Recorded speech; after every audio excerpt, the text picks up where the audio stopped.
महाभारत काल के कर्ण अर्जुन। जी हाँ, महाभारत काल के जो प्रसिद्ध दो योद्धा थे कर्ण और अर्जुन, आखिर वो पिछले जन्म में क्या थे। आज इस बारे में मैं आप सभी को एक ऐसा रहस्य, एक ऐसा अनसुना रहस्य महाभारत काल का मैं बताने वाला हूँ।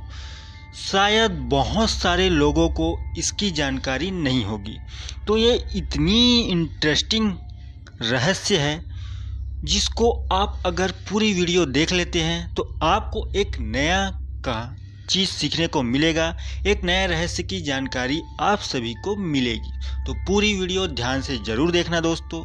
तो सबसे पहले मैं बता दूं कि महाभारत काल जो हुआ था भीषण युद्ध, उसमें अर्जुन ने कर्ण को युद्ध में हराकर उसे मार दिया था।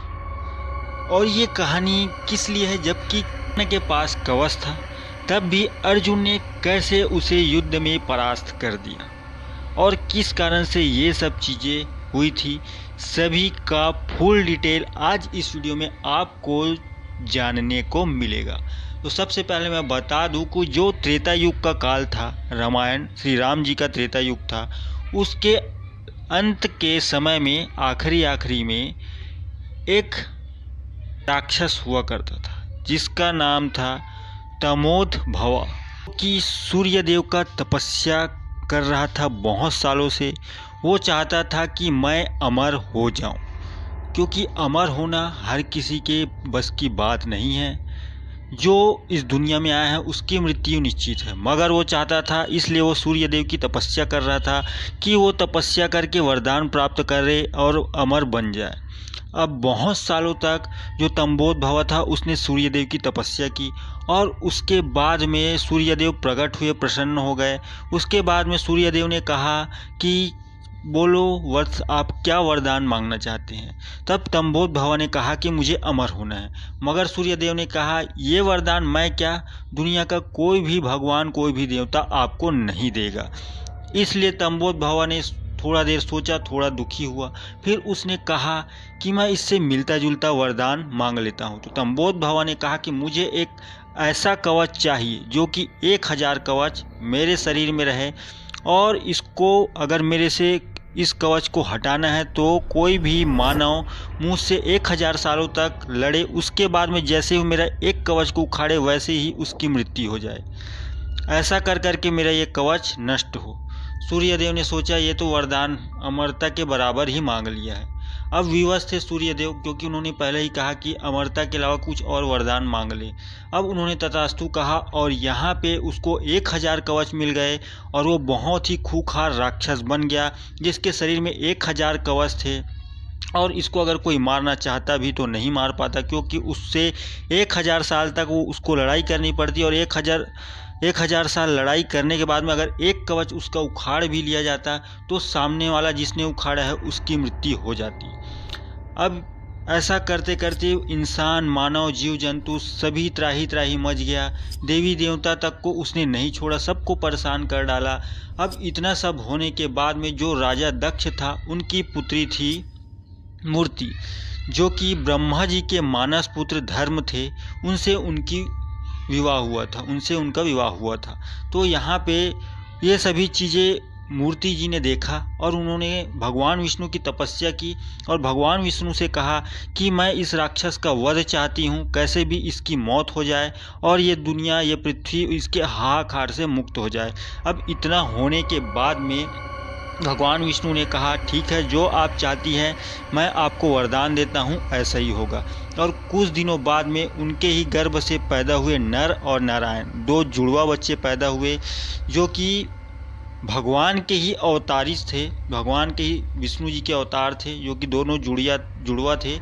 वो दोनों 2 शरीर जरूर थे मगर उनमें जीवात्मा एक ही था। अब वो दोनों भगवान भोलेनाथ के बहुत बड़े भक्त थे और वो एक दिन तपस्या कर रहे थे।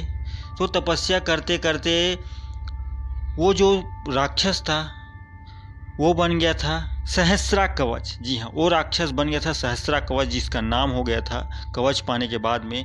तो वो वहाँ पे आया और लोगों को परेशान करने लगा। इतने में जो नारायण थे वो उठे वहाँ से और नर तपस्या कर रहा था और नारायण ने उसे युद्ध के लिए ललकारा और 1000 साल तक उससे युद्ध किया और उसके बाद में उसका एक कवच निकाल लिया और वैसे ही नारायण की वहाँ मृत्यु हो गई। अब इधर नर जो तपस्या कर रहा था वो भगवान भोलेनाथ को प्रसन्न कर, जो संजीवनी विद्या है, जो मृत्यु जिससे मतलब मृत्यु आती है तो उसको कोई भी जीवित कर सकता है, इस तरीके का विद्या भगवान शिव से प्राप्त किया और आया इधर नारायण को जीवित किया और वो उससे जो सहस्त्रबाहु था उससे युद्ध करने लगा। और जो नारायण जी थे वो चले गए तपस्या करने और नर यहाँ पे युद्ध लड़ रहे हैं और ऐसा करते करते एक के बाद एक आते जाते थे और उसका एक एक कवच निकालते जाते थे। ऐसे कई हजार सालों तक युद्ध हुआ और अंत में लास्ट में उसने समझ गया कि इन दोनों में से किसी को हम मार भी देंगे तो दूसरा आके उसको जीवित कर लेगा। ऐसा करते करते उसके पास एक कवच बचा था। अब वो डर के कारण जाके जो सूर्य देव है उनके पास चले गया और उसके अंदर समा गया। अब उसके बाद में जो नर और नारायण जी थे वो गए सूर्यदेव के पास और उनको कहा सृष्टि के विनाश करने के लिए इसको हमें दंड देना ही है, इसकी मृत्यु निश्चित है, कृपया इसको अपने शरीर से बाहर निकाले। फिर सूर्यदेव ने हाथ जोड़कर कहा मैं इनको बाहर नहीं निकाल सकता क्योंकि ये मेरी शरण में आए हैं, मैं इसका रक्षा करना मेरा फर्ज है, इसको मैं मृत्यु दंड नहीं दिला सकता। इतना ही कहते ही जो नर और नारायण थे उन्होंने क्रोध में आकर भगवान जो सूर्यदेव जी थे उनको श्राप दे दिया कि देखना तुम्हारा जो जन्म होगा इंसान के रूप में होगा और तुम्हारी मृत्यु का कारण हम दोनों ही बनेंगे। इतना कहते कहते वो वहाँ से चले गए। अब उसके बाद में जो महाभारत काल आता है वहाँ पे जो कर्ण है वो सूर्यदेव के ही दूसरे जन्म है। तो सूर्यदेव जो हैं वो सूर्यदेव जी थे उनका अंश ही कर्ण था और उसके पास जो एक कवच बचा था वो उसी राक्षस सहस्रा कवच का जो एक कवच बचा था उसके कारण उसके शरीर में एक कवच, वो जन्म से ही कवच लेके पैदा हुआ था जो कर्ण था, इसीलिए वो एक कवच उसके पास में था। और यहाँ पे जो वो सूर्यदेव के अंश थे इसलिए वो दानवीर कर्ण भी कहलाए और यहाँ पे वो राक्षस के अंश भी थे इसलिए उसमें राक्षसी प्रवृत्तियाँ भी थी जो कि खूंखार था। और इसी कारण जो नर और नारायण थे उन्होंने भी दूसरे जन्म में नारायण जी जो भगवान श्री कृष्ण के अवतार थे और जो नर थे वो अर्जुन के रूप में पैदा हुए। इस तरीके से जो कर्ण और अर्जुन थे उसके बारे में आप समझ ही गए होंगे कि उन दोनों पिछले जन्म में क्या थे और किस लिए जो कर्ण था उस कवच के साथ पैदा हुआ था और अर्जुन और श्री कृष्ण के द्वारा ही कर्ण हुआ था।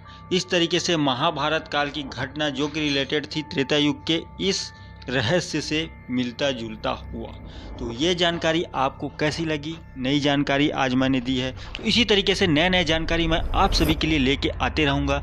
हर मेरे वीडियो पे मैं डेली नए वीडियो अपलोड करता हूं अपने चैनल पे, तो अभी तक सब्सक्राइब नहीं किया तो सब्सक्राइब कर ले क्योंकि ऐसे इंटरेस्टिंग से वीडियोस आपको इस चैनल पर देखने को मिलती रहेगी। अगर फेसबुक पर देख रहे हो तो फेसबुक पेज भी लाइक कर देना। तो आज के लिए बस इतना ही।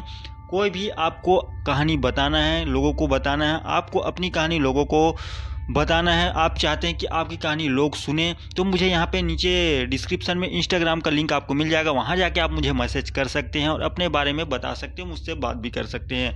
तो आज के लिए बस इतना ही। धन्यवाद। आपका दिन शुभ हो। जय श्री कृष्ण। हर हर महादेव।